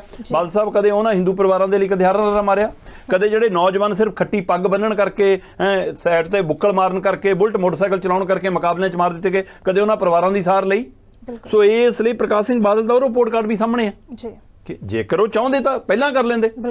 ਤੇ ਪਿਛਲੇ ਲੰਮੇ ਸਮੇਂ ਤੋਂ ਬੰਦੀ ਸਿੰਘਾਂ ਦੀ ਰਿਹਾਈ ਦੇ ਲਈ ਸਮੇਂ-ਸਮੇਂ ਕਿੰਨੀਆਂ ਧਿਰਾਂ, ਸੰਗਠਨ ਆਵਾਜ਼ ਚੁੱਕਦੇ ਰਹੇ, ਹੈ ਨਾ। ਕਦੇ ਲੱਗਿਆ ਕਿ ਨਰਿੰਦਰ ਮੋਦੀ ਦਾ ਬੂਹਾ ਖੜਕਾਇਆ ਹੋਵੇ, ਕਦੇ ਮਨਮੋਹਨ ਸਰਕਾਰ ਦੇ ਸਮੇਂ ਇਸ ਮਾਮਲੇ ਤੇ ਗੱਲ ਕੀਤੀ ਹੋਵੇ, ਕਿੰਨਾ ਕੁ ਜ਼ੋਰ ਅਜ਼ਮਾਇਸ਼ ਕੀਤੀ ਆ ਪ੍ਰਕਾਸ਼ ਸਿੰਘ ਬਾਦਲ ਨੇ। ਸੋ ਇਸ ਲਈ ਸਵਾਲ ਤਾਂ ਉੱਠਣਗੇ। ਹਾਂ, ਅੱਜ ਇਹ ਜੇਕਰ ਧਾਮੀ ਹੋਰਾਂ ਨੇ ਸਵਾਲ ਖੜਾ ਕੀਤਾ ਤਾਂ ਇਹਦੇ ਕੀ ਸਿਰਫ ਇਹ ਚਿੰਤਕ ਮਾਇਨੇ ਨੇ ਜਾਂ ਇਹਦੇ ਰਾਜਨੀਤਿਕ ਮਾਇਨੇ ਨੇ? ਕੱਲ ਵੱਡੀ ਗਿਣਤੀ 'ਚ ਉੱਥੇ ਇਕੱਤਰਤਾ ਸੀ, ਔਰ ਉਸ ਇਕੱਤਰਤਾ ਦੇ ਵਿੱਚ ਰਵਿੰਦਰ ਧਾਮੀ ਹੋਰਾਂ ਨੇ ਇਹ ਕਹਿ ਕੇ ਕਿ ਬੰਦੀ ਸਿੰਘਾਂ ਦੀ ਰਿਹਾਈ ਬਾਦਲਾਂ ਦੀ ਆਖਰੀ ਇੱਛਾ ਹੈ, ਇਸ ਲਈ ਇਹਦਾ ਮਤਲਬ ਅਕਾਲੀ ਦਲ ਦੀ ਇੱਕ ਲਾਈਨ ਤੈਅ ਕਰ ਰਹੇ ਸੀ ਕਿ ਹੁਣ ਅਕਾਲੀ ਦਲ ਇਸ ਲਾਈਨ ਤੇ ਤੁਰੂਗਾ, ਹੁਣ ਮੁੜ ਕੇ ਆਪਣੀ ਪੰਥਕ ਰਵਾਇਤ ਵੱਲ ਮੁੜੂਗਾ। ਸੋ ਇਸ ਲਈ ਉਹ ਕੱਲ੍ਹ ਸੁਨੇਹਾ ਦਿੱਤਾ ਜਾ ਰਿਹਾ ਸੀ। ਉਸੇ ਸੁਨੇਹੇ ਤੇ ਫੁੱਲ ਚੜਾਏ ਨੇ ਸੁਖਬੀਰ ਸਿੰਘ ਬਾਦਲ ਨੇ। ਕੱਲ ਸੁਖਬੀਰ ਸਿੰਘ ਬਾਦਲ ਹੋਰਾਂ ਨੇ ਕੱਲ ਧੰਨਵਾਦ ਦੇ ਨਾਲ ਨਾਲ ਜਿਹੜਾ ਇਹ ਕਿਹਾ ਕਿ ਗਾਹੇ ਬਗਾਹੇ ਭਰਮ ਭੁਲੇਖੇ ਨਾਲ ਮੇਰੇ ਤੋਂ, ਮੇਰੇ ਪਿਤਾ ਜੀ ਤੋਂ, ਮੇਰੇ ਪਰਿਵਾਰ ਤੋਂ, ਮੇਰੀ ਪਾਰਟੀ ਤੋਂ ਕੋਈ ਗਲਤੀ ਹੋ ਗਈ ਹੋਵੇ, ਅਸੀਂ ਮਾਫੀ ਮੰਗਦੇ ਹਾਂ। ਜੇਕਰ ਇਹ ਕਹਿ ਦਿੰਦੇ ਕਿ ਮੇਰੀ ਸਰਕਾਰ ਦੇ ਸਮੇਂ ਜੋ ਅਸੀਂ ਫੈਸਲੇ ਲੈਣੇ ਚਾਹੀਦੇ ਸੀ ਨਹੀਂ ਲੈ ਸਕੇ, ਬੇਅਦਬੀਆਂ ਨੂੰ ਨਹੀਂ ਰੁਕਾ ਸਕੇ, ਅਸੀਂ ਅਕਾਲ ਤਖਤ ਸਾਹਿਬ ਤੇ ਜਾਣ ਦੀ ਲੰਮਾ ਸਮਾਂ ਰਿਪੋਰਟ ਦੇ ਹਵਾਲੇ ਨਾਲ ਮੰਗ ਹੁੰਦੀ ਰਹੀ ਕਿ ਜਾ ਕੇ ਮਾਫੀ ਮੰਗ ਲਓ। ਜੇਕਰ ਉਸ ਪਾਸੇ ਨੂੰ ਤੁਰਦੇ ਤਾਂ ਗੱਲ ਹੋਰ ਸੀ, ਪਰ ਕੱਲ ਉਹਨਾਂ ਨੂੰ ਪਤਾ ਸੀ ਕਿ ਅੱਜ ਮੈਨੂੰ ਪੂਰੀ ਪਾਰਟੀ ਦੇਖ ਰਹੀ ਆ, ਪੂਰੇ ਵਰਕਰ ਦੇਖ ਰਹੇ ਨੇ, ਜਿਹੜੇ ਸਾਡੇ ਨਾਲ ਨੇ ਉਹ ਵੀ ਦੇਖ ਰਹੇ ਨੇ, ਜਿਹੜੇ ਸਾਨੂੰ ਛੱਡ ਕੇ ਉਹ ਵੀ ਦੇਖ ਰਹੇ ਨੇ, ਜਿਹੜੇ ਕਦੇ ਵੀ ਸਾਡੇ ਨਾਲ ਨਹੀਂ ਸੀ ਉਹ ਵੀ ਦੇਖ ਰਹੇ ਨੇ। ਮੇਰੀ ਪਾਰਟੀ ਤਾਂ ਮੇਰੀ ਪਾਰਟੀ, ਦੂਜੀਆਂ ਪਾਰਟੀਆਂ ਵੀ ਦੇਖ ਸੁਣ ਰਹੀਆਂ ਨੇ, ਸਭ ਦੀ ਨਜ਼ਰ ਅੱਜ ਮੇਰੇ ਉੱਤੇ ਆ। ਇਸ ਲਈ ਉਹਨਾਂ ਨੇ ਉਸ ਨੂੰ ਸ਼ਰਧਾਂਜਲੀ ਸਮਾਗਮ ਨੂੰ, ਭੋਗ ਸਮਾਗਮ ਨੂੰ ਆਪਣੀ ਸਨੇਹ ਵਜੋਂ ਵਰਤਿਆ ਇਕੱਠ ਨੂੰ, ਤੇ ਉਹਨਾਂ ਨੂੰ ਮੌਕਾ ਦਰੁਸਤ ਲੱਗਿਆ ਕਿ ਅੱਜ ਮਾਫੀ ਮੰਗ ਕੇ ਸ਼ਾਇਦ ਮੈਂ ਬਰੀ ਹੋ ਜਾਵਾਂ। ਇਹ ਮਾਫੀ ਦਾ ਮਤਲਬ ਇਹ ਉਸੇ ਗੱਲ ਦੀ ਲੜੀ ਅੱਗੇ ਤੁਰੀ ਹੈ ਜਿਹੜੀ ਧਾਮੀ ਉਹਨਾਂ ਨੇ ਸ਼ੁਰੂ ਕੀਤੀ ਹੈ ਕਿ ਹਾਂ ਅਸੀਂ ਹੁਣ ਪੰਥਕ ਰਵਾਇਤ ਵੱਲ ਮੁੜਾਂਗੇ, ਅਸੀਂ ਪੰਜਾਬ ਦੀ ਪੇਂਡੂ ਰਾਜਨੀਤੀ ਵੱਲ ਮੁੜਾਂਗੇ, ਅਸੀਂ ਪੰਜਾਬ ਦੇ ਖੇਤਰੀ ਪਾਰਟੀ ਦੇ ਮੁੱਦੇ ਤੇ ਮੁੜਾਂਗੇ। ਸੋ ਇਸ ਲਈ ਸੰਕੇਤ ਦਿੱਤਾ, ਪਰ ਹੁਣ ਦੇਰ ਖਾਸੀ ਹੋ ਚੁੱਕੀ ਆ। ਬਿਲਕੁਲ। ਸੋ ਹੁਣ ਵੱਡਾ ਸਵਾਲ ਇਹ ਖੜਾ ਕਿ ਅੱਜ ਤੋਂ ਜਿਹੜੀ ਇਹ ਕਵਾਇਦ ਸ਼ੁਰੂ ਹੋਣੀ ਆ, ਅੱਜ ਅਟਵਾਲ ਸ਼ਾਮਲ ਹੋ ਗਏ ਬੀਜੇਪੀ ਦੇ ਵਿੱਚ, ਮੁੰਡਾ ਉਹਨਾਂ ਦਾ ਪਹਿਲਾਂ ਚਲਾ ਗਿਆ, ਟਿਕਟ ਮਿਲ ਗਈ ਸੀ, ਅੱਜ ਅਗਲੇ ਸ਼ਾਮਲ ਹੋ ਗਏ। ਸੋ ਇਸ ਲਈ ਉਹ ਚਰਨਜੀਤ ਅਟਵਾਲ ਜਿਨ੍ਹਾਂ ਨੂੰ ਇਹਨਾਂ ਨੇ ਅਹੁਦੇ ਦਿੱਤੇ ਨੇ ਅਕਾਲੀ ਦਲ ਨੇ, ਉਹ ਵੀ ਛੱਡ ਗਏ। ਤੇ ਹੁਣ ਸੁਖਬੀਰ ਬਾਦਲ ਦੇ ਨਾਲ ਕੌਣ ਖੜਾ ਰਹੇਗਾ, ਕੌਣ ਚਲਾ ਜਾਏਗਾ, ਇਹ ਦੇਖਣ ਵਾਲੀ ਗੱਲ ਹੋਏਗੀ। ਸੁਖਬੀਰ ਬਾਦਲ ਪਾਰਟੀ ਨੂੰ ਜਿਉਂਦਾ ਰੱਖਦੇ ਆ ਕਿ ਅਕਾਲੀ ਦਲ ਪਾਰਟੀ ਨੂੰ ਮੁੜ ਸਰਜੀਤ ਕਰਦੇ ਆ, ਇਹ ਉਹਨਾਂ ਮੂਹਰੇ ਚੁਣੌਤੀ ਆ। ਸੋ ਕੱਲ ਮਾਫੀਨਾਮਾ ਇਹ ਸੰਕੇਤ ਸੀ ਕਿ ਹੁਣ ਉਹ ਮੁੜ ਕੇ ਅਕਾਲੀ ਦਲ ਨੂੰ ਪੰਥਕ ਲੀਹਾਂ ਤੇ ਲਿਆਉਣਾ ਚਾਹੁੰਦੇ ਨੇ। ਧਾਮੀ ਹੋਰਾਂ ਦਾ ਸੁਨੇਹਾ ਸੀ ਕਿ ਅਸੀਂ ਇਹਨਾਂ ਮੁੱਦਿਆਂ ਤੇ ਅੱਗੇ ਵਧਣਾ ਚਾਹੁੰਦੇ ਆ। ਸੋ ਕਿੰਨੀ ਕੁ ਸੰਗਤ ਕਬੂਲ ਕਰਦੀ ਆ, ਕਿੰਨੇ ਕੁ ਬੰਦੀ ਸਿੰਘਾਂ ਦੀ ਰਿਹਾਈ ਕਰਾ ਪਾਉਂਦੇ ਨੇ, ਕਿੰਨੀ ਕੁ ਪੰਜਾਬ ਦੇ ਮੁੱਦਿਆਂ ਤੇ ਲੜਾਈ ਲੜ ਪਾਉਂਦੇ ਨੇ, ਤੇ ਕਿੰਨਾ ਕੁ ਅਕਾਲੀ ਦਲ ਨੂੰ ਬਚਾ ਪਾਉਂਦੇ ਨੇ, ਸੁਖਬੀਰ ਬਾਦਲ ਮੂਹਰੇ ਬਹੁਤ ਚੁਣੌਤੀਆਂ ਨੇ। ਬਿਲਕੁਲ। ਤਾਂ ਦੀਪ ਜੀ, ਬੀਤੇ ਦਿਨ ਲੁਧਿਆਣਾ ਦੇ ਵਿੱਚ ਜੋ ਜ਼ਹਿਰੀਲੀ ਗੈਸ ਕਾਂਡ ਵਾਪਰਿਆ ਸੀ, ਉਸ ਦੇ ਨਾਲ 11 ਲੋਕਾਂ ਦੀ ਮੌਤ ਹੋ ਗਈ ਸੀ ਤੇ ਉਸ ਦੇ ਵਿੱਚ ਬੱਚੇ ਵੀ ਸ਼ਾਮਲ ਸੀ। ਪਰ ਉਸ ਦੀ ਜਾਂਚ ਕਰਨ ਦੇ ਲਈ, ਫੈਕਟਰੀਆਂ ਦੀ ਜਾਂਚ ਕਰਨ ਦੇ ਲਈ ਕਮੇਟੀ ਬਣੀ ਸੀ, SIT ਦਾ ਗਠਨ ਕੀਤਾ ਗਿਆ ਸੀ ਤੇ ਉਹਨਾਂ ਨੇ ਰਿਪੋਰਟ ਵੀ ਸੌਂਪਣੀ ਸੀ। ਤੇ ਹੁਣ ਕਹਿੰਦੇ ਕਿ ਜਿਹੜੀਆਂ ਫੈਕਟਰੀਆਂ ਨੇ ਉਹਨਾਂ ਨੂੰ ਕਲੀਨ ਚਿੱਟ ਮਿਲ ਗਿਆ, ਫੈਕਟਰੀਆਂ ਇਸ ਮਾਮਲੇ ਦੇ ਵਿੱਚੋਂ ਬਰੀ ਹੋ ਗਈਆਂ ਨੇ। ਕਮਾਲ ਦਾ ਵਰਤਾਰਾ ਜੀ। ਹਜੇ ਕਹਿੰਦੇ ਕਿ ਜਾਂਚ ਤਾਂ ਮੁੱਢਲੀ ਹੈ ਜੀ, ਤੇ ਅਜੇ ਪੂਰਨ ਜਾਂਚ ਆਉਣੀ ਹੈ। ਜੋ ਫੈਸਲਾ ਆਊਗਾ ਉਹ ਅੰਤਮ ਰਿਪੋਰਟ ਆਊਗੀ, ਉਹਦੇ ਅਨੁਸਾਰ ਅਸੀਂ ਅੱਗੇ ਵਧਾਂਗੇ, ਕਿਉਂਕਿ ਅਜੇ ਲੈਬੋਰਟਰੀਆਂ ਦੇ ਵਿੱਚ ਸੈਂਪਲ ਭੇਜੇ ਹੋਏ ਨੇ, ਵਿਗਿਆਨੀ ਟੈਕਨੋਲੋਜੀ ਦੇ ਮਾਹਰ ਇਸ ਮਾਮਲੇ ਦੀ ਜਾਂਚ ਕਰ ਰਹੇ ਨੇ ਕਿ ਗੈਸ ਕਿਹੜੀ ਸੀ, ਕੀ ਸੀ। ਪਰ ਮੁੱਢਲੀ ਜਾਂਚ ਪੜਤਾਲ ਤੋਂ ਸਾਨੂੰ ਇਹ ਪਤਾ ਲੱਗਿਆ ਕਿ ਫੈਕਟਰੀਆਂ ਦਾ ਕੋਈ ਦੋਸ਼ ਨਹੀਂ ਹੈ ਜੀ। ਇਹ ਕਮਾਲ ਹੈ ਜਤਿੰਦਰ ਜੀ ਕਿ ਜਿਹੜਾ ਇਹ ਸਾਹਮਣੇ ਸਾਫ਼ ਆ ਰਿਹਾ ਸੀਗਾ ਕਿ 500 ਮੀਟਰ ਦੇ ਦਾਇਰੇ ਦੇ ਵਿੱਚ 45 ਚੋਂ 40 ਤੋਂ ਵੱਧ ਫੈਕਟਰੀਆਂ ਅਜਿਹੀਆਂ ਨੇ ਜਿਨ੍ਹਾਂ ਕੋਲ ਕੋਈ ਟ੍ਰੀਟਮੈਂਟ ਸਿਸਟਮ ਨਹੀਂਗਾ, ਕੋਈ ਪੋਲਿਊਸ਼ਨ ਨੂੰ ਸੋਧਣ ਦਾ, ਪਾਣੀ ਨੂੰ ਸੋਧਣ ਦਾ, ਜ਼ਹਿਰੀਲੇ ਕੈਮੀਕਲਾਂ ਨੂੰ ਸਾਫ਼ ਕਰਕੇ ਉਹਦੇ ਸੀਵਰੇਜ ਪਾਉਣ ਦਾ ਕੋਈ ਟ੍ਰੀਟਮੈਂਟ ਸਿਸਟਮ ਨਹੀਂ ਲਾਇਆ ਹੋਇਆ, ਉਹ ਵੀ ਬਰੀ ਨੇ ਜੀ। ਜਦੋਂ ਇਹ ਸਾਫ਼ ਸਾਹਮਣੇ ਆ ਗਿਆ ਸੀ ਕਿ ਉਹਨਾਂ ਵੱਲੋਂ ਛੱਡਿਆ ਜਾਂਦਾ ਪਾਣੀ ਉਹ ਜ਼ਹਿਰੀ ਹੁੰਦਾ, ਉਹ ਕੈਮੀਕਲ ਭਰਿਆ ਹੁੰਦਾ, ਉਹ ਡਾਈ ਇੰਡਸਟਰੀ ਦਾ ਆਉਂਦਾ, ਉਹ ਰੰਗਾਂ ਵਾਲੀਆਂ ਫੈਕਟਰੀਆਂ ਦਾ ਆਉਂਦਾ, ਉਹ ਚਮੜਾ ਉਦਯੋਗ ਦਾ ਆਉਂਦਾ, ਹੋਰ ਇਹੋ ਜਿਹੇ ਕੈਮੀਕਲ ਬਰਤਨ ਧਿਰਾਂ ਦਾ ਆਉਂਦਾ, ਉਹਦੇ ਉੱਤੇ ਹੁਣ ਤੁਸੀਂ ਸਾਰਿਆਂ ਨੂੰ ਬਰੀ ਕਰ ਰਹੇ ਹੋ ਜੀ। ਪਿਛਲੇ ਦਿਨੀ ਮੈਨੂੰ ਪਤਾ ਲੱਗਿਆ ਕਿ ਲੁਧਿਆਣੇ ਖੇਤਰ ਦੇ ਵਿੱਚ ਨਗਰ ਨਿਗਮ ਦੇ ਕੁਝ ਮੁਲਾਜ਼ਮ ਅਧਿਕਾਰੀ ਜੀ, ਕੁਝ ਪ੍ਰਸ਼ਾਸਨਿਕ ਅਧਿਕਾਰੀ ਤੇ ਖਾਸ ਕਰਕੇ ਪੋਲਿਊਸ਼ਨ ਵਿਭਾਗ ਦੇ ਜੀ ਲੀਡਰਾਂ ਦੇ, ਸੱਤਾਧਾਰੀ ਲੀਡਰਾਂ ਦੇ, ਵਿਧਾਇਕਾਂ ਦੇ, ਮੰਤਰੀਆਂ ਦੇ, ਸੰਤਰੀਆਂ ਦੇ, ਦਿੱਲੀ ਤੱਕ ਵੀ ਬੂਹੇ ਖੜਕਾਉਂਦੇ ਨਜ਼ਰ ਆਏ ਕਿ ਜੀ ਕਿਤੇ ਸਾਡੀ ਚਮੜੀ ਨਾ ਵਿੱਚ ਝੁਲਸ ਜਾਵੇ, ਸਾਨੂੰ ਬਚਾ ਲਿਓ। ਉਹਨਾਂ ਨੂੰ ਡਰ ਸੀ ਕਿ ਸਾਡੇ ਤੇ ਕਾਰਵਾਈ ਹੋਣੀ ਹੈ। ਪੋਲਿਊਸ਼ਨ ਕੰਟਰੋਲ ਬੋਰਡ ਸਭ ਤੋਂ ਵੱਧ ਸਵਾਲਾਂ ਦੇ ਘੇਰੇ 'ਚ ਆ, ਸਥਾਨਕ ਪ੍ਰਸ਼ਾਸਨ ਤੇ ਨਗਰ ਨਿਗਮ ਸਵਾਲਾਂ ਦੇ ਘੇਰੇ 'ਚ ਇਸ ਘਟਨਾ ਤੋਂ ਬਾਅਦ। ਪਰ DC ਸਾਹਿਬ ਦੀ ਇਹ ਮੁੱਢਲੀ ਰਿਪੋਰਟ ਸਰਕਾਰ ਨੂੰ ਭੇਜ ਦਿੱਤੀ ਗਈ ਹੈ ਕਿ ਜੀ ਇਹ ਕੁੱਲ ਮਿਲਾ ਕੇ ਨਾ ਸੀਵਰੇਜ ਦੀ ਗੈਸ ਸੀ। ਕਹਿੰਦੇ ਜੀ ਇਸ ਖੇਤਰ ਦੇ ਵਿੱਚ ਨਾ, ਗਿਆਸਪੁਰਾ ਖੇਤਰ ਦੇ ਵਿੱਚ ਜਿਹੜਾ ਸੀਵਰੇਜ ਪਿਆ ਹੋਇਆ ਇਹ ਸਹੀ ਨਹੀਂ ਪਿਆ ਹੋਇਆ, ਕਿਉਂਕਿ ਇਹਦੇ ਨਾਲ ਨਾ ਉਹ ਚਿਮਨੀਆਂ ਨਹੀਂ ਲਾਈਆਂ ਜਿਹਦੇ ਰਾਹੀਂ ਮਤਲਬ ਜਿਹੜੀ ਗੈਸ ਹੁੰਦੀ ਹੈ ਅੰਦਰ ਮਾੜੀ ਮੋਟੀ ਉਹ ਬਾਹਰ ਰਿਸੀਵ ਹੋ ਜਾਵੇ, ਉਹ ਰਿਲੀਜ਼ ਹੋ ਜਾਵੇ। ਇਸ ਲਈ ਕਹਿੰਦੇ ਉਹ ਚਿਮਨੀਆਂ ਨਾ ਹੋਣ ਕਾਰਨ ਕਾਰਾ ਵਾਪਰਿਆ ਜੀ। ਤੇ ਚਿਮਨੀਆਂ ਤਾਂ ਫਿਰ ਸਾਲਾਂ ਬੱਧੀ ਨਹੀਂ ਹੈਗੀਆਂ, ਬਿਲਕੁਲ, ਹੁਣੇ ਕਿਉਂ ਵਾਪਰਿਆ? ਸੋ ਇਸ ਲਈ ਇੱਥੋਂ ਸਾਫ਼ ਹੈ ਕਿ ਤੁਸੀਂ ਫੈਕਟਰੀਆਂ ਨੂੰ, ਜੇ ਫਿਰ ਅਧਿਕਾਰੀ ਗਏ ਨੇ ਬੂਹਾ ਖੜਕਾਉਣ ਕਿਸੇ ਦਾ, ਤਾਂ ਹੋ ਸਕਦਾ ਫੈਕਟਰੀਆਂ ਵਾਲੇ ਵੀ ਚਲੇ ਗਏ ਹੁਣ, ਬਿਲਕੁਲ, ਫੈਕਟਰੀਆਂ ਵਾਲੇ ਮੱਥਾ ਵੀ ਟੇਕ ਆਏ ਹੁਣ, ਗੋਡੇ ਗਿੱਟੇ ਲੱਤਾਂ ਵੀ ਘੁੱਟੇ ਆਏ ਹੁਣ ਕਿਸੇ ਦੀਆਂ, ਹੈ ਨਾ। ਸੋ ਇਸ ਲਈ ਇਹ ਵੀ ਸਵਾਲ ਖੜਾ ਕਿ ਫੈਕਟਰੀਆਂ ਨੂੰ ਬਰੀ ਕਿਹਦੇ ਇਸ਼ਾਰੇ ਤੇ ਕੀਤਾ ਗਿਆ? ਕੀ ਪ੍ਰਸ਼ਾਸਨ ਨੇ ਆਪਣੇ ਪੱਧਰ ਤੇ ਕਰਤਾ ਇੰਨੀ ਤੇਜ਼ੀ ਨਾਲ, ਤੇ ਜਾਂ ਕਿ ਕੋਈ ਦਿੱਲੀ ਤੋਂ, ਕੋਈ ਚੰਡੀਗੜ੍ਹ ਤੋਂ ਕਿਸੇ ਦਾ ਹੁਕਮ ਚਲਾ ਗਿਆ? ਇਹ ਵੱਡਾ ਸਵਾਲ ਖੜਾ। ਸੋ ਬਿਲਕੁਲ ਤੁਹਾਡੀ ਗੱਲ ਇਹ ਦਰੁਸਤ ਆ ਕਿ ਮੁੱਢਲੀ ਰਿਪੋਰਟ ਦੇ ਹਵਾਲੇ ਨਾਲ ਇਹ ਸਾਰੇ ਲੁਧਿਆਣਾ ਦੇ ਗੈਸ ਕਾਂਡ ਮਾਮਲੇ 'ਚ 11 ਜਣਿਆਂ ਦੀ ਜਾਨ ਗਈ ਹੈ ਤੇ ਕਿੰਨੇ ਹੀ ਲੋਕ ਅਜੇ ਵੀ ਜ਼ਖਮੀ ਨੇ, ਮਤਲਬ ਪੀੜਤ ਨੇ ਜਿਹੜੀ ਗੈਸ ਕਾਰਨ। ਸੋ ਉਹ ਜੇਰੇ ਇਲਾਜ ਨੇ। ਪਰ ਇੱਧਰ ਕਹਿੰਦੇ ਜੀ ਕਿ ਨਹੀਂ, ਇਸ ਮਾਮਲੇ 'ਚ ਫੈਕਟਰੀਆਂ ਦਾ ਕੋਈ ਦੋਸ਼ ਨਹੀਂਗਾ ਹੈ, ਤੇ ਜੇ ਲੈ ਦੇ ਕੇ ਦੋਸ਼ ਹੋਊਗਾ ਜੀ ਕਹਿੰਦੇ ਉਹ ਅਸੀਂ ਜਾਂਚ ਕਰ ਲਾਂਗੇ ਕਿਹੜੇ ਕਿਸੇ ਅਧਿਕਾਰੀ। ਆਪਾਂ ਉਦੋਂ ਵੀ ਗੱਲ ਕਰ ਰਹੇ ਸੀ ਕਿ ਕਿਸੇ ਹੇਠਲੇ ਅਧਿਕਾਰੀ ਤੇ ਗਾਜ ਗੇਰ ਕੇ ਬਚ ਜਾਣਗੇ ਸਾਰੇ। ਸੋ ਉੱਥੇ ਤੱਕ ਜਾਣਾ ਮਾਮਲਾ ਹੈ, ਉੱਥੇ ਤੱਕ ਆਉਣਾ। ਸੋ ਫੈਕਟਰੀਆਂ ਨੂੰ ਕਲੀਨ ਚਿੱਟ ਦੇ ਦਿੱਤੀ ਗਈ ਹੈ ਜੀ ਮੁੱਢਲੀ ਜਾਂਚ ਦੇ ਵਿੱਚ। ਹੁਣ ਜਦੋਂ ਅਗਲੀਆਂ ਜਾਂਚ ਆਉਣੀਆਂ ਤਾਂ ਉਹਦੇ ਵਿੱਚ ਇਹ ਜਾਂਚ ਰਿਪੋਰਟ ਆਧਾਰ ਬਣਨੀ ਹੈ ਕਿ ਨਹੀਂ ਜੀ ਪਿਛਲੀ ਜਾਂਚ ਤਾਂ ਇਹ ਕਹਿੰਦੀ ਆ ਜੀ। ਸੋ ਇਸ ਲਈ ਇਸੇ ਆਧਾਰ ਤੇ ਉਹਨਾਂ ਨੂੰ ਬਰੀ ਕਰਨਾ, ਉਹਨਾਂ ਨੂੰ ਬਾਹਰ ਕੱਢਣਾ, ਉਹਨਾਂ ਨੂੰ ਬਚਾਉਣ ਦੀ ਕਵਾਇਦ ਹੈ। ਸੋ ਇਹ ਇੱਕ ਤਰੀਕਾ, ਮਤਲਬ ਕਿ ਆਪਾਂ ਪਹਿਲਾਂ ਹੀ ਕਹਿੰਦੇ ਸੀ ਕਿ ਭੋਗ ਤੋਂ ਬਾਅਦ ਦੇਖਿਓ ਮਾਮਲਾ ਠੰਡੇ ਵਾਸਤੇ, ਸੋ ਠੰਡੇ ਵਾਸਤੇ ਪੈਣ ਵੱਲ ਵੱਧ ਗਿਆ ਹੈ। ਬਿਲਕੁਲ ਬਿਲਕੁਲ। ਤਾਂ ਦੀਪ ਜੀ, ਕੱਲ ਇਸੇ ਪ੍ਰੋਗਰਾਮ ਦੇ ਵਿੱਚ ਜੋ ਦਿੱਲੀ ਤੇ ਜੰਤਰ ਮੰਤਰ ਤੇ ਪਹਿਲਵਾਨਾਂ ਦੇ ਵੱਲੋਂ ਧਰਨਾ ਪ੍ਰਦਰਸ਼ਨ ਚੱਲ ਰਿਹਾ ਹੈ, ਜੋ ਬੀਤੀ ਰਾਤ ਤੋਂ ਉੱਥੇ ਕੁੱਟਮਾਰ ਵੀ ਕਹਿੰਦੇ ਕਿ ਹੋਈ ਹੈ, ਪੁਲਿਸ ਮੁਲਾਜ਼ਮਾਂ ਤੇ ਦੋਸ਼ ਵੀ ਪਹਿਲਵਾਨਾਂ ਦੇ ਵੱਲੋਂ ਲਗਾਏ ਸੀ, ਪਰ ਹੁਣ ਜਿਹੜੇ ਵੀ ਉਹਨਾਂ ਦੇ ਹੱਕ ਦੇ ਵਿੱਚ ਪਹੁੰਚ ਰਹੇ ਨੇ, ਦਿੱਲੀ ਪੁਲਿਸ ਉਹਨਾਂ ਨੂੰ ਚੁੱਕ ਰਹੀ ਹੈ ਤੇ ਉੱਥੇ ਧਰਨੇ 'ਚ ਉਹਨਾਂ ਨੂੰ ਸਮਰਥਨ ਦੇਣ ਦੇ ਲਈ ਪਹੁੰਚਣ ਨਹੀਂ ਦੇ ਰਹੀ। ਤੇ ਉਹਦੇ ਵਿੱਚ ਕਾਫੀ ਕਿਸਾਨ ਵੀ ਦੱਸੇ ਜਾ ਰਹੇ ਨੇ ਜਿਨ੍ਹਾਂ ਨੂੰ ਦਿੱਲੀ ਪੁਲਿਸ ਨੇ ਹੁਣ ਚੁੱਕਿਆ ਤੇ ਰੋਕ ਵੀ ਰਹੀ ਹੈ ਉੱਥੇ ਜਾਣ ਤੋਂ। ਸਿੰਦਰ ਜੀ, ਮੈਨੂੰ ਬਹੁਤ ਅਫਸੋਸਜਨਕ ਕਾਰਾ ਲੱਗਦਾ ਹੈ ਜੀ ਕਿ ਭਾਰਤ ਦੇ ਉਹ ਨਾਮਚਿੰਨ ਪਹਿਲਵਾਨ ਜਿਨ੍ਹਾਂ ਨੇ ਦੇਸ਼ ਤੇ ਦੇਸ਼ ਦੁਨੀਆ ਭਰ ਦੇ ਵਿੱਚ ਭਾਰਤ ਦਾ ਨਾਮ ਉੱਚਾ ਕੀਤਾ ਹੋਵੇ, ਜੀ ਜਿਹੜੇ ਤਿਰੰਗੇ ਦੀ ਸ਼ਾਨ ਦੀਆਂ ਸੱਤਾਧਾਰੀ ਧਿਰਾਂ ਗੱਲਾਂ ਕਰਦੀ ਆ, ਉਸ ਤਿਰੰਗੇ ਨੂੰ ਦੁਨੀਆ ਭਰ ਦੇ ਵਿੱਚ ਮਾਣ ਦਿਵਾ ਕੇ ਪਰਤੇ ਹੋਣ, ਜੀ ਤੇ ਹੁਣ ਉਹਨਾਂ ਦੇ ਮਾਮਲੇ 'ਚ ਕਿੱਥੇ ਨੇ ਉਹ ਦੇਸ਼ ਭਗਤ? ਕਿਉਂ ਨਹੀਂ ਆਏ ਉਹ ਦੇਸ਼ ਭਗਤ ਉੱਥੇ? ਬਿਲਕੁਲ। ਸੋ ਅੱਜ ਉਹਨਾਂ ਦੇ ਹੱਕ 'ਚ ਬੈਠ ਜਾਂਦੇ। ਭਾਰਤੀ ਹਿੰਦੂ ਸੱਭਿਅਤਾ ਦੇ ਹਿਸਾਬ ਨਾਲ ਕਿਹਾ ਜਾਂਦਾ ਕਿ ਇਹ ਕੁੜੀ ਤਾਂ ਨਾ ਗਊ ਵਰਗੀ ਸਾਊ ਆ, ਜੀ ਤੇ ਇੱਥੇ ਬੜੇ ਗਊ ਰੱਖਿਅਕ ਦਲ ਨੇ, ਚਲੇ ਜਾਂਦੇ ਫਿਰ ਉਹਨਾਂ ਗਊ ਵਰਗੀਆਂ ਕੁੜੀਆਂ ਦੇ ਹੱਕ 'ਚ ਕਿਉਂ ਨਹੀਂ ਗਏ ਉੱਥੇ?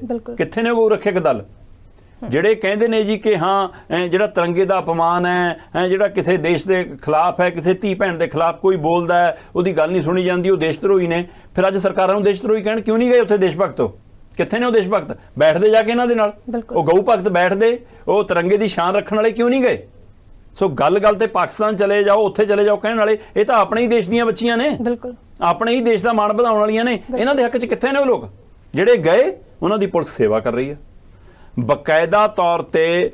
ਮੈਂ ਦੇਖ ਰਿਹਾ ਸੀ ਕੱਲ, ਗੀਤਾ ਫੋਗਟ ਹੈ ਉਹ ਕੁੜੀ ਜਿਹੜੀ ਦੰਗਲ ਦਾ ਇੱਕ ਵੱਡਾ ਚਿਹਰਾ ਬਣ ਕੇ ਉਤਰੀ, ਉਹ ਆਪਣੇ ਘਰ ਵਾਲੇ ਨਾਲ ਜਾ ਰਹੀ ਸੀ, ਉਹਨੂੰ ਪੁਲਿਸ ਨੇ ਗ੍ਰਿਫਤਾਰ ਕਰ ਲਿਆ। ਉਹ ਕਹਿੰਦੀ ਮੈਨੂੰ ਗ੍ਰਿਫਤਾਰ ਪੁਲਿਸ ਨੇ ਨਹੀਂ ਜੀ, ਹਿਰਾਸਤ 'ਚ ਲਿਆ। ਮੈਂ ਕਹਿੰਦਾ ਚਾਹੇ ਗ੍ਰਿਫਤਾਰ ਹੈ ਚਾਹੇ ਹਿਰਾਸਤ ਹੈ, ਕਿਹੜਾ ਅਧਿਕਾਰ ਹੈ ਵੀ? ਬਿਲਕੁਲ। ਕਿਹੜਾ ਕਾਨੂੰਨ ਕਹਿੰਦਾ ਕਿ ਕੋਈ ਬੰਦਾ ਕਿਸੇ ਸਮਰਥਨ 'ਚ ਧਰਨਾ ਦੇਣ ਜਾ ਰਿਹਾ, ਤੁਸੀਂ ਉਹਨੂੰ ਰੋਕੋਗੇ? ਰੋਕਣਾ ਤੁਸੀਂ ਉਹਨੂੰ ਗੱਡੀਆਂ ਚੱਕ ਕੇ ਲੈ ਕੇ ਜਾਓਗੇ। ਪਹਿਲਾਂ ਵਿਦਿਆਰਥੀ ਧੂਏ, ਫਿਰ ਪਹਿਲਵਾਨਾਂ ਨਾਲ ਧੱਕਾ ਮੁੱਕੀ, ਉਹ ਬੱਚੀਆਂ ਰੋਂਦੀਆਂ ਸਾਰਿਆਂ ਨੇ ਦੇਖੀਆਂ। ਉਸ ਤੋਂ ਬਾਅਦ ਫਿਰ ਕੱਲ ਜੋ ਵਰਤਾਰਾ ਇੱਥੇ ਵਾਪਰਿਆ, ਬਕਾਇਦਾ ਤੌਰ ਤੇ ਸੋਨੀਪਤ ਤੋਂ ਜਾਂਦੇ ਹੋਏ ਕੁੰਡਲੀ ਸਿੰਘੂ ਬਾਰਡਰ, ਕਰਨਾਲ ਬਾਈਪਾਸ ਹੈ, ਉਧਰੋਂ ਦਿੱਲੀ ਚੋਂ ਯੂਪੀ ਵਾਲੇ ਪਾਸਿਓਂ ਐਂਟਰੀ ਪੁਆਇੰਟ, ਉਹਨਾਂ ਸਾਰੇ ਪੁਆਇੰਟਾਂ ਤੇ ਜਿਹੜਾ ਵੀ ਬੰਦਾ ਲੱਗਦਾ ਸੀ ਕਿ ਇਹਨਾਂ ਨੂੰ ਕਿ ਲੈ ਪਾਈਏ ਜੰਤਰ ਮੰਤਰ ਜਾਊਗਾ, ਉਹਨੂੰ ਜਦੇ ਘੜੀਸ ਲੈਂਦੇ ਸੀ। ਜਤਿੰਦਰ ਜੀ, 24 ਤੋਂ ਵੱਧ ਕਿਸਾਨ ਸੰਗਠਨਾਂ ਦੇ ਨੁਮਾਇੰਦੇ, ਉਹਨਾਂ ਦੇ ਸਮਰਥਕ ਚੱਕੇ ਨੇ। ਸਾਰੀ ਰਾਤ ਪੁਲਿਸ ਇਸ ਗੱਲ ਤੇ ਨਜ਼ਰ ਰੱਖਦੀ ਰਹੀ ਕਿ ਕੋਈ ਵੀ ਗੱਡੀ ਜਿਹੜੀ ਦਿੱਲੀ ਨੂੰ ਆ ਰਹੀ ਆ, ਹਰਿਆਣਾ ਨੰਬਰ ਆ ਤਾਂ ਪੰਜਾਬ ਨੰਬਰ ਆ, ਚੈੱਕ ਕਰੋ ਕਿ 에ਅਰਪੋਰਟ ਜਾਣੀ ਹੈ ਕਿ ਜੰਤਰ ਮੰਤਰ ਜਾਣੀ ਹੈ, ਕਿਸੇ ਰਿਸ਼ਤੇਦਾਰ ਕੋਲ ਜਾਣਾ ਕਿ ਜੰਤਰ ਮੰਤਰ ਧਰਨੇ ਤੇ ਚੱਲੇ ਨੇ। ਸੋ ਇਸ ਲਈ ਹਰ ਗੱਡੀ ਚੈੱਕ ਕੀਤੀ ਜਾ ਰਹੀ ਆ, ਇੱਥੋਂ ਤੱਕ ਕਿ ਬੱਸ ਸਟੈਂਡ ਦੇ ਉੱਤੇ, ਰੇਲਵੇ ਸਟੇਸ਼ਨ ਦੇ ਉੱਤੇ, ਔਰ ਜੰਤਰ ਮੰਤਰ ਤੋਂ 2 ਪਹਿਲਾਂ 2 ਬਾਅਦ ਚੋਂ ਮੈਟਰੋ ਸਟੇਸ਼ਨਾਂ ਦੇ ਉੱਤੇ ਪੁਲਿਸ ਬਕਾਇਦਾ ਸਿਵਲ ਵਰਦੀਆਂ ਚਲਾਈ ਆ ਕਿ ਨਿਗਾਹ ਰੱਖਿਓ ਕਿਤੇ ਧਰਨੇ ਤੇ ਨਾ ਚਲੇ ਜਾਣ। ਤੇ ਇਹ ਉਹੀ ਨਿਆਣੇ ਨੇ ਜਿਨ੍ਹਾਂ ਨੂੰ ਮੋਦੀ ਜੀ ਘਰੇ ਬਿਠਾ ਕੇ ਰੋਟੀਆਂ ਖਿਲਾਉਂਦੇ ਸੀ, ਜਿਨ੍ਹਾਂ ਦੇ ਮੈਡਲਾਂ ਨੂੰ ਚੁੰਮ ਕੇ ਮੱਥੇ ਨਾਲ ਲਾਉਂਦੇ ਸੀ, ਜਿਨ੍ਹਾਂ ਨੂੰ ਕਹਿੰਦੇ ਸੀ ਕਿ ਮੇਰੀ ਦੇਸ਼ ਕੀ ਧੀਏ ਹੈ, ਜੇ ਮੇਰੀ ਬੇਟੀਆਂ ਹੈ। ਹੁਣ ਕਿੱਥੇ ਨੇ ਉਹ ਧੀਆਂ ਤੇ ਹੁਣ ਕਿੱਥੇ ਨੇ ਉਹ ਬੇਟੀਆਂ? ਬਿਲਕੁਲ ਇਹ ਉਹੀ ਵਰਤਾਰਾ ਵਾਪਰਿਆ ਕਿ ਕਿਸਾਨ ਅੰਦੋਲਨ ਦੌਰਾਨ ਕਾਰਪੋਰੇਟ ਘਰਾਣੇ ਦੇ ਇੱਕ ਘਰੇ ਪੋਤਾ ਜੰਮਿਆ, ਨਰਿੰਦਰ ਮੋਦੀ ਜੀ ਉਹਨਾਂ ਦਾ ਪੋਤਾ ਦੇਖਣ ਚਲੇ ਗਏ, ਪਰ ਕਿਸਾਨਾਂ ਦੇ ਲਈ ਇੱਕ ਹੰਝੂ, ਇੱਕ ਬੋਲ ਨਹੀਂ ਹੈ ਕਿ ਇਸ ਧਰਤੀ ਤੇ ਬੈਠੇ ਜਿਹੜੇ ਕਿਸਾਨ ਸ਼ਹੀਦ ਹੋ ਰਹੇ ਨੇ, ਜਿਨ੍ਹਾਂ ਦੀ ਜਾਨ ਜਾ ਰਹੀ ਹੈ, ਉਹਨਾਂ ਦੇ ਲਈ ਇੱਕ ਬੋਲ ਨਹੀਂ ਪੁੱਗਿਆ। ਉਸੇ ਤਰ੍ਹਾਂ ਹੋਣਾ, ਤੁਸੀਂ ਰੋਜ਼ ਉਦਘਾਟਨ ਕਰੋ, ਝੰਡੀਆਂ ਦਿਖਾਓ, ਰੀਬਨ ਕੱਟੋ, ਭਾਸ਼ਣ ਕਰੋ, ਕਰਨਾਟਕਾ ਚੋਣ ਪ੍ਰਚਾਰ ਕਰੋ, ਇਹਦੇ ਲਈ ਆਹ ਕਰੋ, ਪਰ ਦਿੱਲੀ ਦੇ ਵਿੱਚ ਹੀ ਚੰਦ ਕਦਮ ਦੂਰ ਤੁਹਾਡੇ ਘਰਾਂ ਚੋਂ, ਦਫ਼ਤਰਾਂ ਤੋਂ ਹੈ ਦੇਸ਼ ਦੀਆਂ ਧੀਆਂ ਬੈਠੀਆਂ ਨੇ, ਔਰ ਉਹ ਨਾਮਚੀਨ ਧੀਆਂ ਪੁੱਤ ਬੈਠੇ ਨੇ ਜਿਨ੍ਹਾਂ ਨੂੰ ਸੁਣਵਾਈ ਨੂੰ ਉਲਟਾ ਉਹਨੇ ਡੰਡਾ ਭਰਾਇਆ ਜਾ ਰਿਹਾ। ਉਹ ਕਹਿੰਦੇ 100 ਪੁਲਿਸ ਵਾਲਿਆਂ ਨੇ ਹਮਲਾ ਕੀਤਾ ਸਾਡੇ ਤੇ, ਜਿਨ੍ਹਾਂ ਚੋਂ ਜ਼ਿਆਦਾਤਰ ਨੇ ਸ਼ਰਾਬ ਪੀਤੀ ਹੋਈ ਸੀ, ਬਦਸਲੂਕੀ ਕੀਤੀ, ਗਾਲਾਂ ਬੋਲੀਆਂ। ਪੁਲਿਸ ਵਾਲੇ ਕਹਿੰਦੇ ਨਹੀਂ ਜੀ, ਕਿਸੇ ਨੇ ਸ਼ਰਾਬ ਨਹੀਂ ਪੀਤੀ ਸੀ, ਹਾਂ ਧੱਕਾ ਮੁੱਕੀ ਮੰਜਿਆਂ ਨੂੰ ਲੈ ਕੇ ਹੋਈ ਸੀ, ਅਸੀਂ ਤਾਂ ਹਟਾ ਰਹੇ ਸੀ ਕਿ ਮੰਜੇ ਨਹੀਂ ਇੱਥੇ ਡਾਹ ਸਕਦੇ, ਤੇ ਉਹਦੇ ਨਾਲ ਸਾਡੇ ਸਿਪਾਹੀ ਕੁੱਟ ਗਏ, 4-5 ਸਾਡੇ ਪੁਲਿਸ ਵਾਲੇ ਜ਼ਖਮੀ ਹੋ ਗਏ, ਇਹ ਪੁਲਿਸ ਕਹਿ ਰਹੀ ਹੈ।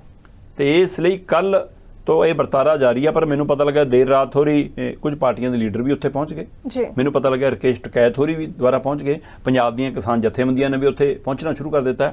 ਵੱਡੀ ਗਿਣਤੀ ਦੇ ਵਿੱਚ ਕੁਝ ਟੋਲ ਵੀ ਫ੍ਰੀ ਕਰਾ ਲਏ ਸੀ ਰਾਤ, ਫਿਰ ਦੁਬਾਰਾ ਚਾਲੂ ਕਰਾਏ ਪੁਲਿਸ ਨੇ। ਸੋ ਅੱਜ ਫਿਰ ਉੱਥੇ ਵੱਡਾ ਮਤਲਬ ਇਕੱਠ ਹੋਣ ਦੀ ਉਮੀਦ ਹੈ।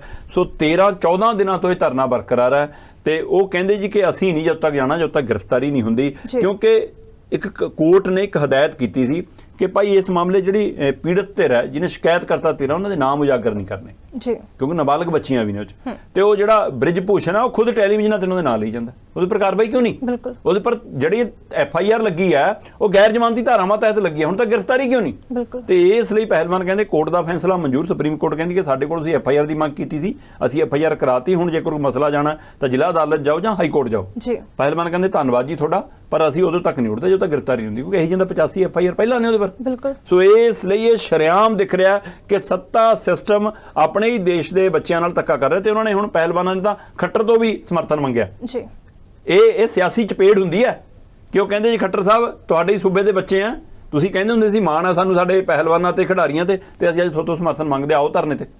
ਸੋ ਦੇਖ ਲੈਂਦੇ ਆ ਜੀ ਕੀ ਹੁੰਦਾ। ਸੋ ਇਸ ਲਈ ਇਹ ਵੱਡੀ ਲੜਾਈ ਬਣਦੀ ਜਾ ਰਹੀ ਹੈ, ਇਹ ਕਿਸਾਨ ਅੰਦੋਲਨ ਵਾਂਗ ਸਰਕਾਰ ਦੀ ਗਲੇ ਦੀ ਹੱਡੀ ਬਣ ਸਕਦਾ ਹੈ ਮਾਮਲਾ। ਬਿਲਕੁਲ ਬਿਲਕੁਲ। ਤਾਂ ਦੀਪ ਜੀ ਮਨੀਪੁਰ ਤੋਂ ਜਿਹੜੀਆਂ ਬੇਹੱਦ ਹੀ ਪਰੇਸ਼ਾਨ ਕਰਨ ਵਾਲੀਆਂ ਤਸਵੀਰਾਂ ਸਾਹਮਣੇ ਆਈਆਂ, ਜਿੱਥੇ ਮਾਮਲਾ ਰਾਖਵੇਂ ਕਰਨ ਦਾ ਦੱਸਿਆ ਜਾ ਰਿਹਾ ਹੈ, ਮਾਹੌਲ ਕਾਫੀ ਤਣਾਅਪੂਰਨ ਹੈ, ਕਾਫੀ ਅਗਜਨੀ ਹੋਈ ਹੈ ਉੱਥੇ, ਕਾਫੀ।